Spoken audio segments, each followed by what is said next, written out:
우리 옆에 분들하고 이렇게 한번 인사하고 말씀 나눴으면 좋겠습니다. 하나님만이 우리의 인도자이십니다. 다시 한번 인사하시겠습니다. 예수 그리스도만이 구원자이십니다. 확신하십니까? 정말 확신하십니까? 네. 오늘 말씀 제목이 의심이 확신이 될 때입니다. 우리가 살아가다 보면 의심되는 순간이 있고 확신을 하는 순간이 있습니다. 어떤 게 더 많으신가요? 사실 어떤 것을 우리가 계속 의심하면서 살아가지는 않습니다. 통계나 이런 것들에 따르면 비행기가 사고 나는 것보다 우리가 평소에 타고 다니는 대중교통이나 자동차 사고 확률이 훨씬 더 크다라고 합니다. 비행기는 어쩌다 한번 타지만 대중교통이나 승용차는 자주 타지 않습니까? 그러면 훨씬 더 위험한 환경에 우리가 처해 있는데 내가 운전할 때마다, 버스를 탈 때마다 사고 나지 않을까?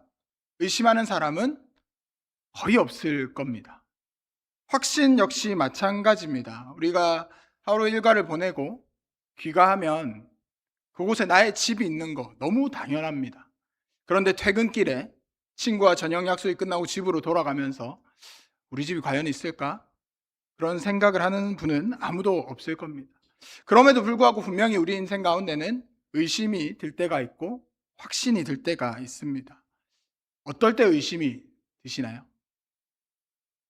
다른 교회에서 강의를 하다가 이런 질문을 하니 지금처럼 잠잠하다가 한 권사님께서 이런 얘기를 하셨습니다. 남편이 꽃을 사올 때. 이제 그때부터 여러 권사님들께서, 집사님들께서 말씀하시더라고요. 남편이 설거지를 할 때, 집 청소를 할 때, 여러 의견이 나오다가 그 모든 것을 한마디로 이제 나의 지긋하신 노 권사님께서 정리해 주셨습니다. 그래, 안 하던 짓을 하면 의심받지. 평소와 다를 때 뭔가 의심을 하게 됩니다. 여러분, 그러면 하나님의 말씀, 성경을 의심하신 적 있으십니까? 다 100% 확신하십니까? 의심하신 적 한 번도 없으십니까? 저는 제가 사역을 시작하면서 하나님의 말씀이 진리라는 확신을 몸으로 체험했었습니다. 초등학생들을 처음 먼저 만났습니다. 너무 귀엽고요. 너무 사랑스러웠습니다. 하나님께서 말씀하신 대로 이들은 하나님의 형상이었습니다. 그런데 3년 차가 되면서 이제 4년차에 들어설 때 청소년 사역을 시작했습니다. 이들이 하나님의 형상일까? 의심되기 시작했습니다. 예배 시간에 갑자기 나갔다가 들어오더니 공과 시간에 그 친구와 인사하려고 갔더니 담배 냄새가 나고 이 아이들의 위장을 얼마나 크게 지으셨는지 먹여도 끝이 없고 그때 처음으로 하나님의 말씀을 의심하기 시작했습니다. 확신이 들 때가 있고 의심이 들 때가 있습니다. 우리가 자신 있게 아멘 할 때가 있지만 하나님의 말씀이 내 삶 가운데 임할 때 우리가 선뜻 아멘 하지 못하는 순간들도 분명히 존재합니다. 오늘 말씀에는 내가 과연 저 상황이면 순종할 수 있을까? 과연 하나님의 인도하심 이게 맞는 건가? 라는 모습이 등장합니다. 오늘 사사 가운데 유일한 여자 사사인 드보라의 이야기입니다. 여러분, 사사라고 하면 어떤 이미지가 떠오르십니까? 전쟁하는 자, 싸움하는 자가 가장 먼저 떠오르시죠.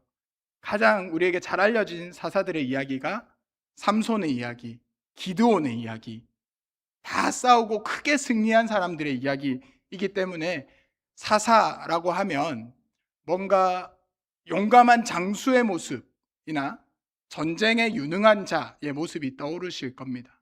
그런데 사사는 싸움을 하는 사람이 아닙니다. 싸움도 했던 사람입니다. 사사는 하나님의 말씀을 듣고 이스라엘이 어떤 길로 나아가야 될지 판단하는 사람, 결정하는 사람이었습니다. 그래서 영어 성경에서 사사기는 저지라고 얘기합니다. 판사라는 말이죠. 드보라에게 그 모습이 가장 잘 나타납니다. 사람들이 드보라에게 나와서 재판받는 장면들이 나옵니다.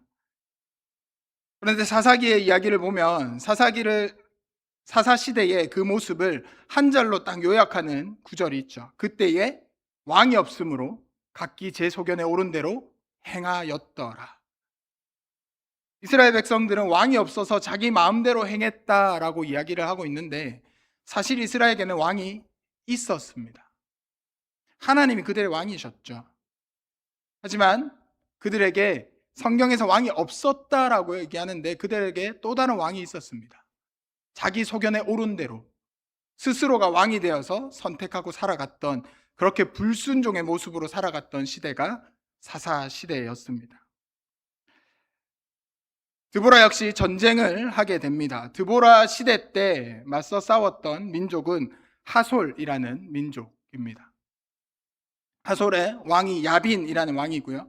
그의 군대 장관은 시스라라는 사람입니다. 이 두 민족이 이제 전투를 하게 됩니다. 여러분, 근데 전투라는 것은, 싸움이라는 것은 어느 정도 수준이 비슷할 때 할 수 있는 것이지 않겠습니까? 확연히 차이가 난다면 그건 전투가 아니라 일방적인 폭력일 겁니다. 제가 하고 있는 운동이 있습니다. 유도를 합니다. 저희 아버지도 유도를 하셨고, 그래서 저도 유도를 합니다. 이런 격투 운동에는 체급이라는 게 있습니다. 어느 정도 비슷해야 비등비등하게 해볼 수 있습니다. 제가 지금 다니고 있는 체육관에 중학생 유도 선수가 있거든요. 근데 저보다 키가 한 10cm에서 15cm 가량 더 큽니다. 몸무게도 저보다 한 30kg 가량 더 나가는 아이입니다. 게다가 선수입니다. 제가 아무리 한참 어른이지만 그 체급의 그 혈기왕성한 아이를 제가 이길 수 있을까요? 절대 못 이깁니다. 전투라는 것은 어느 정도 수준이 비슷해야 됩니다. 이스라엘과 하솔의 군대를 한번 비교해 볼까요? 오늘 말씀해 보니 이스라엘의 그 군인이 10,000명을 거느렸다. 바락이 10,000명을 거느리고 다볼산에서 내려갔다라고 이야기합니다. 10,000명의 군인이 있습니다. 하솔의 군대에 대해서는 몇 명인지는 얘기하고 있지 않는데요, 철병거가 900대가 있었다라고 이야기를 합니다. 다른 군인들도 있었겠죠. 그런데 그거 제외하고 지금 기록된 것만 한번 어림잡아 계산해 보면, 우리 병거라고 하면 저보다 더 어르신 세대들이 보셨을 영화로는 배너 기억나십니까? 그리고 저와 비슷한 세대들이 봤던 영화는 글래디에이터라는 영화가 있었습니다. 로마 시대의 그 콜로세움에서 병사들이 전투하는 노예들, 검투사 노예들 혹은 맹수들과 싸우는 장면이 나옵니다. 그때에 말 2-3마리가 어떤 수레를 끌고 가고, 그 수레에 적게는 2명, 많게는 4-5명까지 군인이 타서 칼이나 창이나 화살로 싸움을 합니다.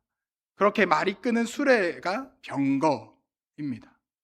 그러면 적게는 2명, 많게는 4-5명 타니 한 3명 정도 탄다고 평균으로 잡고요. 그럼 900대가 있었다고 하면 이 군인만 2,700명 정도 되는 거죠.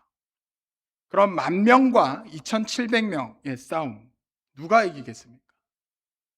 우리 10,000명의 월급과 2,700명의 월급을 비교를 하면 10,000명이 당연히 많겠죠.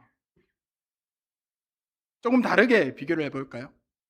10,000명의 사회초년생 신입사원의 월급과 2,700명의 대기업 임원, 대기업 간부들의 월급을 합쳐서 비교하면 어떻겠습니까? 인원은 적지만 금액은 2,700명의 금액이 훨씬 클 겁니다. 지금 그런 상황인 겁니다. 이스라엘은 10,000명이라는 사람이 있지만 이들은 훈련된 군인이 아닙니다. 그 전에 다른 사사들이 나오는 모습에서 삼갈이라는 사사가 있습니다. 소모는 막대기로 전투를 했습니다. 일상생활을 하다가 그 가운데 무기가 될 만한 거 들고 나가서 싸우는 사람들이 이스라엘 사람들 10,000명입니다. 2,700명 고도로 훈련된 군인들입니다. 병거를 탔습니다. 현대전으로 치면 보병과 탱크의 싸움 정도 될 겁니다. 그러면 누가 당연히 유리하겠습니까? 하솔의 군대가 당연히 유리한 거죠. 싸움이 전혀 되지 않는 전투입니다. 그런데 이들은 어쩔 수 없이 전투를 해야 했습니다. 이 상황에서 리더가 정말 좀 강력한 리더십을 가진, 뭔가 믿고 따를 만한 강력한 장수였다면 조금은 마음이 놓이지 않을까 싶습니다. 바락이라는 군대 장관이 있습니다. 그의 이름의 뜻은 천둥, 번개라는 뜻입니다. 그가 만약에 전체 리더였다면 조금 괜찮지 않을까 싶습니다. 그런데 이들을 이끄는 전체의 리더는 드보라입니다. 드보라의 이름 뜻은 꿀벌이라는 뜻입니다. 여러분, 이름에서부터 카리스마가 다르지 않습니까? 이런 상황에서 이들은 전투를 해야 했습니다. 여러분, 어떻게 하시겠습니까? 우리가 살아가다 보면 이렇게 말도 안 되는 결정을 해야 될 때가 분명히 있습니다. 극한의 상황으로 몰릴 때가 분명히 있습니다. 아무리 생각해도 길이 보이지 않고 아무리 찾아봐도 나를 도와줄 만한 사람이 없는 그런 상황이 될 때가 분명히 있습니다. 여러분, 어떻게 하시겠습니까? 그리스도인이 그 순간에 할 수 있는 건 기도밖에 없습니다. 정말 극한의 상황이 아닐지라도 우리가 내몰릴 때는 분명히 있습니다. 여러분, 그때 더 이상 지체하지 말고 기도할 수 있는 우리가 되었으면 좋겠습니다. 여기저기 찾으면서 어떻게 해결할 수 있을까? 누가 나를 좀 도와줄 수 있을까? 그렇게 찾다가 지치지 말고 바로 하나님 앞에 내려놓고 기도할 수 있는 우리가 되기를 주님의 이름으로 축복합니다. 그렇게 이제 전투를 앞두고 있는 상황에서 하나님께서 이들에게 말씀하십니다. 근데 그 말씀이 어쩌면 이들의 마음을 매우 평안케 하였을 것 같습니다. 6절 말씀에 보면 하나님께서 이렇게 말씀하십니다. 너는 납달리 자손과 스불론 자손 10,000명을 거느리고 다볼산으로 가라. 산으로 올라가라라고 말씀하십니다. 고대 사회에서 전투는요, 신과 신의 전투입니다. 우리나라가 섬기는 신과 저 나라가 섬기는 신이 싸우는다라고 생각하는 게 그때 사회의 전투였습니다. 그래서 나중에 바벨론에 의해서 이스라엘이 무너졌을 때 하나님 성전에 있던 그 기물들을 가지고 바벨론이 자신들의 신상 아래에 너희 여호와 하나님이 우리에게 졌으니 우리 신보다 더 하급신이다 라는 의미로 그들의 신상 아래에 두는 장면들이 나옵니다. 이때 당시에 이스라엘 여호와 하나님은 다른 민족들에게는 산의 신이라고 여겨졌습니다. 이스라엘 역사를 보다 보면 그들의 결정적인 사건에는 항상 산이 나옵니다. 하나님께서 아브라함을 부르시고 그의 사랑하는 아들 이삭을 바치라고 하셨던 곳, 오리아 산이었습니다. 출애굽을 위해서 모세를 부르셨고, 그리고 그 모세를 만나서 십계명을 주셨던 곳, 시내산이었죠. 그리고 나중에 그 모세가 마지막 죽음을 맞이하는 곳은 느보산입니다. 모세를 이어가던 여호수아가 그리심산과 에발산 사이에서 축복의 말씀 또 저주의 말씀을 하면서 나와 내 집은 여호와 하나님만 섬기겠다, 너희는 어떻게 할 것이냐 라고 선포하는 장면이 나옵니다. 이렇게 이스라엘의 굵직굵직한 역사의 사건에는 항상 하나님께서 산에서 그들을 만나셨던 장면들이 있다 보니 다른 민족들에게 이스라엘 여호와 하나님은 산의 신이었습니다. 하나님께서 이스라엘 이제 다볼산으로 부르십니다. 이 모습에서 이들은 어쩌면 매우 안정감을 느꼈을 겁니다. 왜냐하면 지금 시스라의 군대는, 하솔의 군대는 철병거 900대를 가지고 있지 않습니까? 이 병거가 산을 오를 수 있을까요? 오르지 못합니다. 그러니 이들이 10,000명의 군인들이 10,000명의 이제 싸우고자 모였던 사람들이 그 산에 있으면 병거가 올라올 수 없으니 어느 정도 안정감이 드는 거죠. 한번 상상해 보십시오. 하나님께서 정말 뻔히 보이는 전투, 우리가 질 수밖에 없는 전투에서 산으로 올라가라라고 말씀하시니 하나님의 말씀이 그들에게 임했으니 얼마나 평안하겠습니까? 이어서 7절에서는 하나님께서 그들을 너희 손에 넘겨주겠다라고 말씀하십니다. 어쩌면 되게 막연한 안정감이 있었을 것 같습니다. 어떻게 하나님께서 일하실지 모르겠지만 산으로 가라 하니 병거가 올라올 수 없고, 또 하나님께서 이들을 우리 손에 넘겨주겠다, 승리하게 하겠다라고 말씀하셨으니 우리가 이 산에서 기다리면, 버티고 있다 보면 하나님께서 어떤 방법으로 해결해 주시겠지라는 막연한 안정감이 들었을 겁니다. 그런데 그 이후에 하나님의 말씀은 이들에게 의심을 불러일으키는 이야기가 등장합니다. 저도 하나님의 부르심에 막연한 안정감이 있었던 때가 있습니다. 제가 대학을 원하지 않는 곳을 입학을 했었습니다. 저의 꿈도 비전도 다 좌절된 상황이었습니다. 그런데 그 자리에서 처음에는 그냥 친구들과 노는 것이 좋아서 학교 다니다가 이제 군대 가기 전에 이제 정신이 좀 드는 거죠. 내가 원치 않는 자리에 왔는데, 나의 꿈과 비전이 다 사라졌는데 내가 어떻게 해야 될까? 하나님께 꿈과 비전을 구하면서 열심히 기도했습니다. 그리고 그때 하나님께서 저에게 응답해 주셨습니다. 저는 그때의 그 마음이 하나님의 응답이라고 확신합니다. 되게 막연한 안정감이 있었습니다. 그런데 의심이 바로 들었습니다. 하나님께서 주셨던 그 응답은 사역의 길이었기 때문입니다. 한 번도 생각해 보지 못했던 길이었습니다. 이스라엘 민족도 산에서 평안하게 있었겠죠. 그런데 하나님께서 이제 말씀하시는 거죠.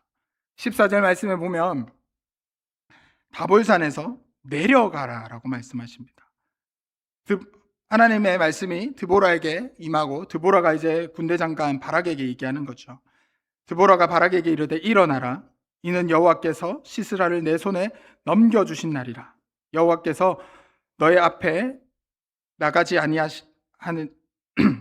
아니하시느냐 하는지라. 이에 바락이 10,000명을 거두리고 다볼산에서 내려가니. 여러분, 안전적인 산에 올라왔습니다. 철병거가 올라올 수 없는 산에 올라와 있습니다. 그런데 그 자리에서 내려가라라고 이야기를 합니다. 여러분, 여기서 이제 시점을 좀 바꿔서 우리 하솔의 군대의 입장에서 한번 볼까요? 그들의 입장에서 어땠겠습니까? 비슷한 상황이었을 것 같습니다. 처음에는 이들이 산으로 올라가는 걸 보니 평지에서 기다리는 거죠. 저기서 얼마 못 버틸 거야. 내려오기만 하면 우리가 충분히 이길 수 있어. 기다려보자.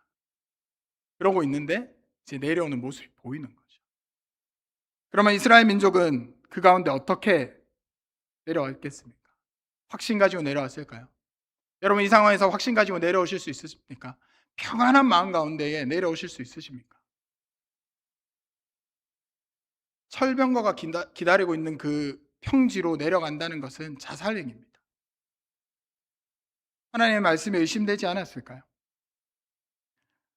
마가복음에 보면 예수님께서 야이로라는 회당장을 만나는 장면이 있습니다. 야이로가 자신의 딸이 이제 죽어가는 모습에, 병이 걸려서 죽어가고 있는 모습에 예수님 앞에 와서 매달립니다. 그리고 예수님께서 야이로의 집으로 가기로 결정하십니다. 그 말을 들었을 때 얼마나 안도가 되었겠습니까? 이제 조금만 있으면, 예수님이 우리 집에 도달하시기만 하면 내 딸이 살 수 있다. 그런데 가는 길에 혈류증 걸린 여인을 만나게 됩니다. 누가 내 몸에 손을 대었느냐 이야기를 하는 장면이 나오죠. 야이로의 집으로 가는 길이 지체가 됩니다. 야이로의 마음이 초조한 거죠. 그런데 마가복음 5장 35절에 보면 아직 예수께서 말씀하실 때에 그 혈류증 걸린 여인과 또 사람들과 얘기하고 있을 때 회당장의 집에서 사람들이 와서 회당장에게 이르되 당신의 딸이 죽었나이다. 어찌하여 선생을 더 괴롭게 하나이까? 라고 이야기합니다. 이때 야이로의 마음이 어땠을까요? 이제 끝났다. 소용없다. 때로는 우리의 믿음이 이런 유통기한 있는 것처럼 느껴질 때가 있지 않으십니까? 확신이 있었지만, 안정적이었지만, 뭔가 다른 부르심이 있을 때, 뭔가 다른 인도하심이 있을 때, 나의 생각과 다를 때, 나의 생각한 때와 다를 때, 이제 끝이구나. 하나님께서 내 기도에 응답치 않으시는구나. 그렇게 나아갈 때 있지 않으십니까? 하지만 하나님은 우리의 생각과 우리의 기대를 넘어서 일하시는 분이십니다. 예수님이 그렇게 야이로의 집에 들어갔을 때 사람들이 이미 죽은 딸을 보고 예수님의 그 도달하심, 예수님의 그 모습에 어이없어 합니다. 그런데 예수님께서 뭐라고 하십니까? 이는 죽은 것이 아니라 잔다 하니라. 우리 눈에는 끝난 것처럼 보이지만 하나님의 시선에서는 끝이 아니라 하나님이 다시 행하시는 일인 겁니다. 이스라엘 백성들도 어쩌면 그렇게 불안한 마음으로, 의심되는 마음으로 다볼산에서 한 걸음 한 걸음 내려왔을 겁니다. 어쩌면 포기한 사람도 있었겠죠. 그래, 여기서 이제 죽구나. 그래, 죽더라도 그냥 하나님 말씀에 순종해서 내려가서 죽으니 괜찮지 않을까. 어쩌면 도망간 사람도 있지 않을까라는 상상도 해봅니다. 그런데 내려갔더니 하나님께서 또 다르게 일하시는 장면이 있습니다. 하나님께서 그들을 혼란스럽게 하십니다. 우리 15절 말씀 같이 한번 더 읽어보실까요? 15절 말씀에서 이렇게 이야기합니다. 여호와께서 바락 앞에서 시스라와 그의 모든 병거와 그의 온 군대를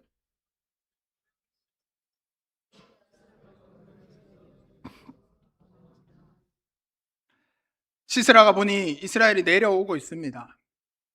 만 명이 움직이니 발소리가 크게 들렸겠죠. 점점 발소리가 가까워집니다.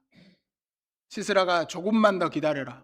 저 마지막까지 평지로 다 내려오면 그때 우리가 치자. 이제 내려왔습니다. 시스라의 명령에 900대 철병거가 앞으로 진격을 합니다. 그런데 갑자기 여기저기서 칼날의 소리가 들리는 거죠. 하나님의 칼날이 그들을 혼란스럽게 합니다. 보이지 않는데 한 명씩 두 명씩 동료들이 쓰러집니다. 죽어갑니다. 빠르게 판단해야죠. 시스라가 진격을 멈추고 이제 돌이켜서 후퇴하자라는 명령을 내립니다. 여러분, 도망가야 합니다. 어떻게 하시겠습니까? 도망가야 합니다. 빨리 뛰어서 속히 도망가야 합니다. 그런데 15절 말씀에서 이렇게 이야기합니다. 내려 걸어서 도망한지라. 이상하지 않습니까? 도망인데 병거에서 내려서 걸어서 도망을 합니다. 바로 하나님의 일하심은 때로는 야이로의 딸이 살아나는 것처럼, 또 우리가 새벽 기도 때 계속 보고 있는 여호수아 말씀에서 오늘 아침에 봤던 해와 달이 멈추는 그런 것처럼 하나님의 일하심은 때로는 우리가 상상할 수 없는 기적의 순간도 있지만 우리의 현실을 사용하실 때도 있습니다. 성경의 고고학자들이 연구해보고 발굴해보니 이 땅, 기손강이 흐르는 이 땅은요, 성경의 표현은 강이라고 했지만 매우 얇은 내천, 하천 같은 것들이 수많이 땅 밑으로 흐르고 있는 곳이라고 합니다. 모세혈관처럼 아주 얇은 그 냇물들이 끝없이 여기저기 흐르는 곳이라고 합니다. 그래서 이 지역은 건기에도 물이 부족하지 않은 곳입니다. 철병거, 그 무거운 철병거가 진격을 하니 얕은 땅 속에 숨겨져 있던 그런 샘들이 여기저기서 터지기 시작하는 거죠. 그 땅과 물이 만나서 질퍽질퍽해집니다. 철병거와 시스라의 군대를 강력하게 만들어 주었던 그 모든 철기의 무기들이 이제 이들에게 무거운 짐이 됩니다. 이들이 도망하려면 그걸 다 버리고 가야 되는 거죠. 그런데 빨리 갈 수 없으니, 그 진흙 때문에 뛸 수 없으니 걸어서 도망가는 거예요. 하나님께서 그들의 현실을 사용해서 하솔의 군대를 물리셨습니다. 그리고 이스라엘은 그것을 따라가서 그 모든 사람들을 넘어지게, 칼날에 엎드려지게 만들고 승리를 쟁취합니다. 오늘 처음 말씀드렸던 것 다시 한번 여쭤보겠습니다. 하나님이 나의 인도자시라고 확신하십니까? 예수 그리스도만이 나의 길이고 예수 그리스도만이 나의 구원자이심을 확신하십니까? 도저히 말이 되지 않는 현실 가운데서도 하나님께서 그 길로 부르시면 확신하고 나아가실 수 있으시겠습니까? 우리가 그런 믿음을 하나님께 드렸으면 좋겠습니다. 정말 말도 안 되는 그 현실 가운데서, 때로는 말도 안 되는 하나님의 기도 응답 가운데서 의심만 남아있는 그 인도하심 가운데서도 하나님께 믿음을 드리면서 하나님의 인도하심을 확신하며 나아갈 수 있는 우리가 되었으면 좋겠습니다. 우리의 삶 가운데 분명히 계속해서 의심이 들 때가 있을 겁니다. 나의 확신들이 약해질 때가 분명히 있을 겁니다. 그때에도 하나님께서 때로는 기적적인 방법, 때로는 내 삶의 현실들로 우리를 인도하신다라는 그 확신을 가지고 주님 앞에 나아가는 우리가 되었으면 좋겠습니다.